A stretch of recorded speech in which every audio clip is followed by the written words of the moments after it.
You cannot ask God for transformation and then defend the very behaviors that keep you the same. And some of you, you are not stuck because you do not know better. You are stuck because you have not decided to live different. Let's talk about the real tension, because this is where people quit. You have two versions of yourself fighting for control: the one you are becoming and the one you train yourself to be. And the old version is loud. So when you try to grow, you feel it, that pull, that discomfort, that voice that says, this is too much. This is not you. Go back to what you know. And most people, they do just that. Not because they want to stay stuck, but because growth feels unfamiliar.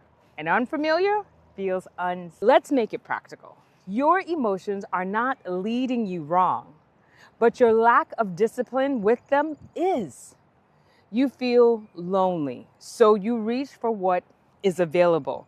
You feel uncertain, so you lower your standards. You feel uncomfortable, so you go back to what feels easy. And every time you do that, you reinforce the old version of yourself.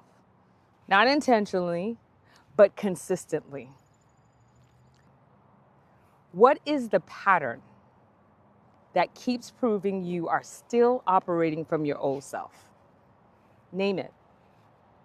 And this week, you interpret it every time.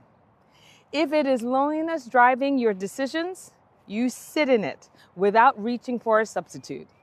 If it is people pleasing, you say no, let it be uncomfortable. If it is overgiving, you pull back and let people feel the difference.